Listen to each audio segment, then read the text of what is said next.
श्री स्वामी समर्थ. तुमच्या सगळ्याचे आपल्या भक्तिमय चॅनलवर मनापासून स्वागत. स्वामी भक्तो, आज पुन्हा एकदा तुमच्यासाठी नवीन स्वामी संदेश घेऊन आलेलो आहे. प्रत्येक स्वामी संदेश आपल्याला काहीतरी शिकवत असतो. प्रत्येक संदेशामार्फत स्वामी महाराज आपल्याला एक प्रकारची नवीन शिकवण देत असतात आणि आपल्याला एकच सांगत असतात, अरे शोध घेत फिरू नकोस, मजला इकडून तिकडे, मी असतोच ना सदैव तुझपाशी. शोध घेत फिरू नकोस, मजला इकडून तिकडे, मी असतोच ना सदैव तुझपाशी. फक्त मनात आत्मविश्वास सदैव जागृत ठेव, कारण माझीच नाळ जुळली आहे बघ तुझ्याशी. माझीच नाळ जुळली आहे बघ तुझ्याशी. स्वामी भक्त हो, स्वामीची शक्ती जेव्हा आपण ओळखतो आणि स्वामीशी एकरूप होतो तेव्हाच खऱ्या अर्थाने आपल्या जीवनाला अर्थ प्राप्त होतो. स्वामी म्हणजे काय, तर स्वामी नामात त्याचे अर्थ दडलेला आहे. स्वामी म्हणजे स्वतःच्या मीपणाचा स्वाहा करण्याची शक्ती आणि समर्थ म्हणजे असामर्थ्यांना समर्थ बनवण्याची शक्ती. स्वामींना ओळखण्यासाठी हवी असते आपल्याकडे फक्त निर्मळ भक्ती. ज्याच्याकडे निर्मळ भक्ती असते त्यालाही स्वामी शक्ती आपोआपच समजते. स्वामी भक्त हो, तुम्हालाही जर स्वामीचे एकरूप व्हायचे असेल आणि स्वामीमय व्हायचं असेल तर हा संदेश शेवटपर्यंत आवर्जून ऐका.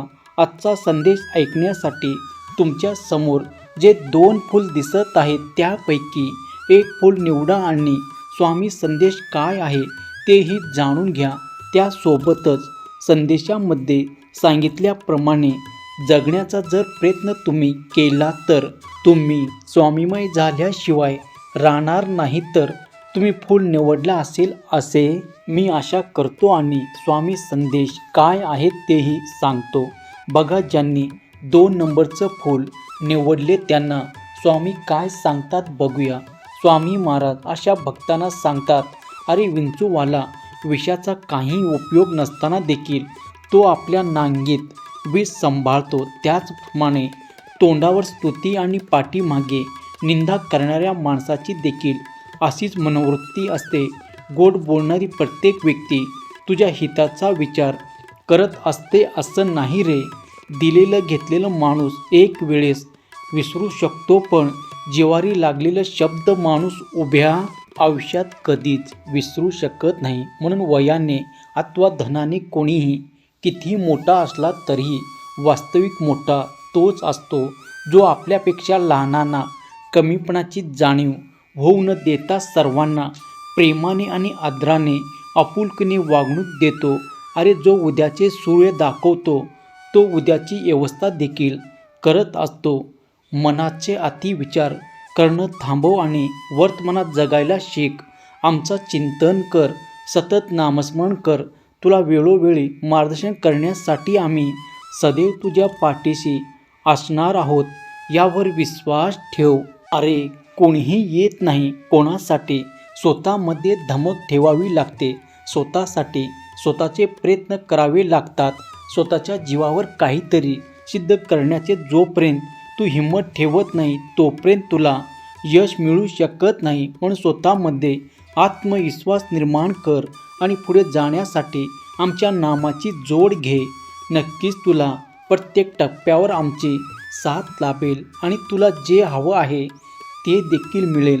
अरे ज्याच्या समोर मन मोकळे करून बोलता येतं ना, ते खऱ्या अर्थाने तुझे असत नाही. तर इतर लोकांसमोर जेव्हा तुझं मन मोकळा करून बोलायला जातो, तुझे दुःख सांगायला जातो, तेव्हा त्या दुःखाचं फक्त हसू होत असतं. म्हणून उठसूट प्रत्येकाला दुःख सांगण्यापेक्षा, तुझं कारण सांगण्यापेक्षा तुझं कोण आहे असं ओळखायला शिक आणि त्याच व्यक्तीसमोर तुझे दुःख मांडायला शिक.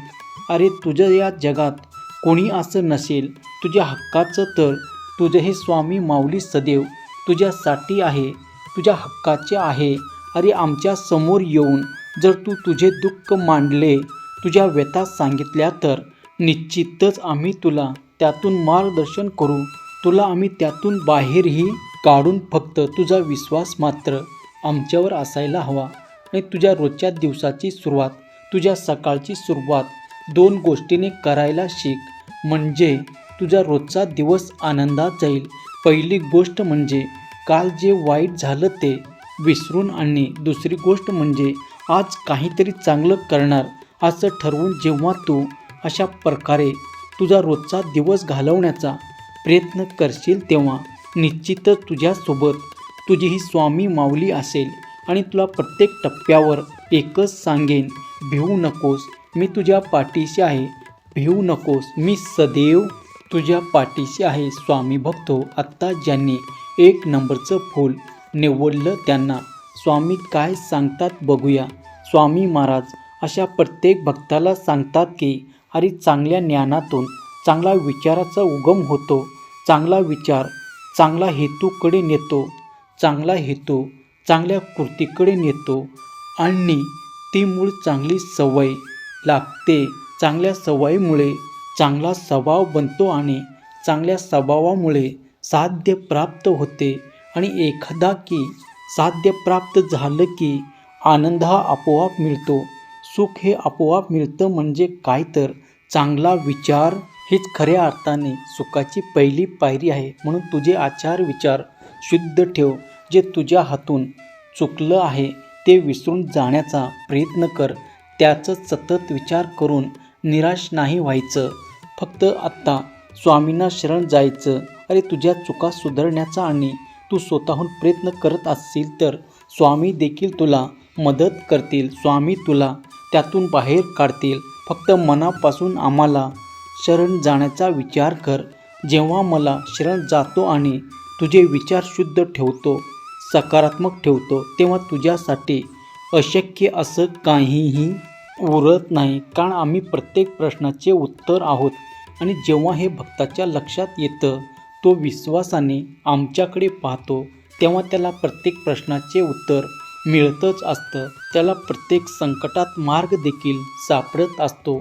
अरे एकदा की चांगले कर्म करायला सुरुवात केली आणि मुखात सतत भगवंताचे नाव ठेवले तर भगवंत नेहमी तुझ्यासोबत फिरू लागतो, तुझ्यासोबत वावरू लागतो. आणि जेव्हा तू पडतो तेव्हा तुला पडताना देखील हा भगवंत, हा तुझा स्वामी सावरतो. कोसळताना तुझा हा स्वामी तुझी मदत करतो. आणि जेव्हा तुझे पाऊल चुकीच्या दिशेने वळू लागतात तेव्हा तुला मागे खेचणारा देखील तुझा स्वामीच असतो. म्हणजे काय तर तुझा हा स्वामी सतत तुझा पाठीराखा बनून तुला मदत करतो, सतत पाठीराखा म्हणून तुला मार्गदर्शनही करतो आणि कुठल्या ना कुठल्या रूपात येऊन तुला दर्शनही देतो. फक्त तुला आमचं अस्तित्व काय आहे हे ओळखण्यासाठी तुझी भक्ती मात्र तेवढी दांडगी ठेवावी लागेल. जेव्हा आमचं भक्त त्याच्या भक्तीमध्ये, त्याच्या श्रद्धेमध्ये उत्तीर्ण होतो तेव्हा अशा भक्ताच्या अंतर्मनामध्ये आम्ही स्वतः वास करतो आणि अशा भक्तांना आम्ही कधीही एकटे सोडत नाही. अरे या जगाच्या मोहामध्ये अडकण्यापेक्षा अध्यात्माचा मार्ग निवड. हे जग तुला फक्त मतलबासाठी ओळखणार आहे. एकदा की त्याचं काम झालं की तू कोण आणि मी कोण अशी वृत्ती या स्वार्थी जगाची आहे.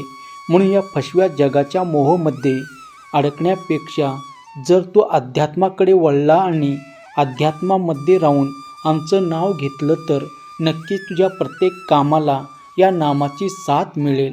आणि जेव्हा एखाद्या कामाला नामाची साथ मिळते तेव्हा ते काम कधीही अर्धवट राहत नाही, ते काम कधीही अयशस्वी ठरत नाही. खरं तर या स्वार्थी जगामध्ये कोणीच कोणाचं नाही, फक्त कामापुरतं रामराम आहे. म्हणून हा गैरसमज मनातून काढून टाक की सगळे जग तुझं आहे. आणि एकदा की हा गैरसमज तुझ्या मनातून निघून गेला की तुला आपोआप कळतं की तुझं कोण आहे आणि तुझ्यासाठी परक कोण आहे. म्हणून स्वतःचं अस्तित्व निर्माण कर, स्वतःला ओळखायला शिक. आणि या जगात तुझं असं कोणी हक्काचं नसेल तर तू स्वतः स्वामीकडे ये आणि स्वामीमय होऊन जा. मला कुठे शोधायला जाऊ नकोस, मी सगळीकडे असतो. मी कणाकणात व्यापून आहे. मीच पवन आहे, मीच जल आहे, मीच गगन आहे. अक्कलकोटातही मीच आहे, ध्रुवावरही मीच आहे, कैलासावरही मीच आहे. अरे मी कुठेही गेलो नाही, मी तर तुझ्या अंतर्मनात आहे, मी तर तुझ्या अंतर्मनात आहे. म्हणूनच तुझ्या या अंतर्मनात एकदा डोकावून पहा. जेव्हा तू अंतर्मनात डोकावून पाहशील तेव्हा तुला माझा आवाज येईल आणि तुझ्या कानावर एकच वाक्य पडेल, भिवू नकोस, मी तुझ्या पाठीशी आहे, भिवू नकोस, मी सदैव तुझ्या पाठीशी आहे.